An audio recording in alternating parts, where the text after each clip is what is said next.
ఓం నమో శ్రీ లక్ష్మీ వెంకటేశ్వరాయ శ్రీ మహాగణాధిపతియే నమ. గురవే సర్వలోకానాం విషజే భవరోగిణాం నిధియే సర్వ విద్యానాం దక్షిణామూర్తియే నమ.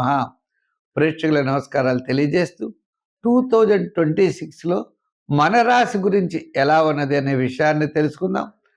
అయితే ముందుగా తెలుసుకోవడం ద్వారా కొన్ని విధమైనటువంటి మనకు ప్రయోజనాలు ఉన్నాయి. అంటే జాతక బలం మిశ్రమైనటువంటి ఫలితాలు కనపడినప్పుడు మనం జాగ్రత్తలు తీసుకుంటూ ముందు కొనసాగాలి. ఒక ప్రయాణం చేసేటప్పుడు రోడ్డు మీద అనుకూలంగా లేనప్పుడు మనం ఏ విధమైనటువంటి జాగ్రత్తలతో మనం ప్రయాణాన్ని సాగిస్తామో అదేవిధంగా మన జీవితంలో ఇబ్బందులు ఎదురవుతున్నాయని తెలుసుకున్నప్పుడు జాగ్రత్తలు తీసుకున్నట్లయితే ఎక్కువ ప్రమాదం జరగకుండా మనం జాగ్రత్త పడవచ్చు. అదేవిధంగా అనుకూలమైన సమయం అని తెలిసినప్పుడు మరి కాస్త వేగంగా వెళ్ళినట్లయితే మంచి ఫలితాలను కూడా పొందవచ్చు. రెండు రకాలుగా ఉంటాయి. ప్రజెంట్ మనం చెప్పుకునేవి ఖగోళంలో ఉన్నటువంటి గోచారాన్ని అనుసరించి మన రాశికి ఎలా ఉంటుందనే విషయాన్ని తెలుసుకుంటాం. రెండోది మన వ్యక్తిగత జాతక ప్రభావం కూడా మన మీద ఎక్కువగా ప్రభావం చూపిస్తుంది.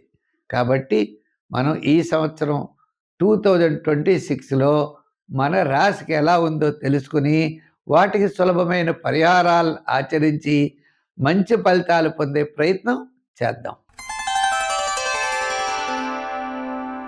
మేషరాశి. ఈ మేషరాశి వారికి 2026 చాలా బాగుంటుంది. అంటే శని ప్రభావం ఉంటుంది.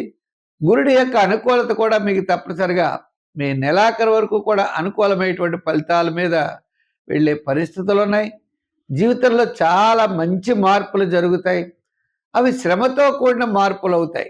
అవి మీ జీవితానికి భవిష్యత్తుకి చాలా అనుకూలంగా ఉంటాయి. మీరు చాలామంది అనుకుంటూ ఉంటారు మేషరాశి శని ప్రభావం ఉంది, అయ్యబాబాయ్ అనుకుంటారు. కాదు, ఆ శని ప్రభావం వల్ల మీరు మంచి మంచి నిర్ణయాలు తీసుకోవడం జరుగుతుంది. ఎక్కువ శ్రమ పడతారు. జీవితంలో కొత్త కొత్త విషయాలను తెలుసుకుంటారు. భవిష్యత్తు ఎలాగా అని మంచి ఆలోచనలతో ముందుకు పెడతారు. వ్యాపారంలో కష్టపడతారు, ఒక ఉద్యోగంలో కష్టపడతారు, జీవితంలో కష్టపడతారు. తద్వారా అది మీ జీవితానికి ఎంతో ఉపయోగకరమైనటువంటి విషయం అని మీరు తప్పనిసరిగా గ్రహించాలి. అయితే గురువారం మీకు ఇంచుమించు మే నెలాఖరు వరకు కూడా కుటుంబ ఆర్థిక సంతానపరమైన వ్యవహారాల్లో అనుకూలత ఉంటుంది. తరువాత కాస్త కొద్దిగా ఇబ్బందిగా ఉండే పరిస్థితులు ఉన్నాయి. కానీ ఉద్యోగ విషయంలో మనం చూసినట్లయితే మే నెలాఖరు లోపల ఉద్యోగం మారే అవకాశాలు ఉన్నాయి. రాజకీయ పరంగా మంచి గుర్తింపు లభిస్తుంది. వృత్తుల పరంగా మనం చూస్తే ఆర్థికపరమైన డెవలప్మెంట్స్ కనపడతాయి, కానీ చాలా కష్టంగా ఉంటాయి. చేత శాటర్న్ ప్రభావం వల్ల ఎంతో కష్టంతో కానీ ఫలితాలు రావు అనే ఉద్దేశం పెట్టుకుని ప్రతి ఒక్కరు కూడా చాలా కష్టపడవలసిన అవసరం ఉన్నది. వృత్తుల్లో కూడా న్యాయవాదులు, వైద్యులు, కళారంగం వారు, చేతి వృత్తి పనివారు వీరికి చాలా ప్రోత్సాహకరంగా ఉన్నది. అయితే మనకు చూసినట్లయితే రియల్ ఎస్టేట్ బిజినెస్ వారికి, ఐటీ రంగం వారికి, షేర్స్ వారికి ఇంచుమించు జూన్ వరకు పర్వాలేదు. జూలై నుంచి మళ్ళీ మనం డిసెంబర్ వరకు కొన్ని జాగ్రత్తలు తప్పనిసరిగా తీసుకోవాల్సినటువంటి పరిస్థితి అయితే ఉంటుంది. వ్యాపారాత్మకంగా కూడా ఈ జనరల్, కిరాణా, మెడికల్, ఫ్యాన్సీ అక్కడ వరకు పర్వాలేదు.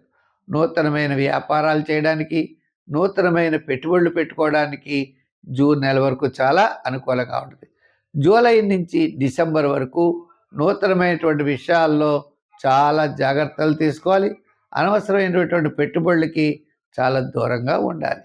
కొన్ని ముఖ్యమైన నిర్ణయాలన్నీ కూడా మీరు ఈ జూన్ నెలలోనే తీసుకోవాలి తప్ప తర్వాత తీసుకోవడానికి మాత్రం కష్టం.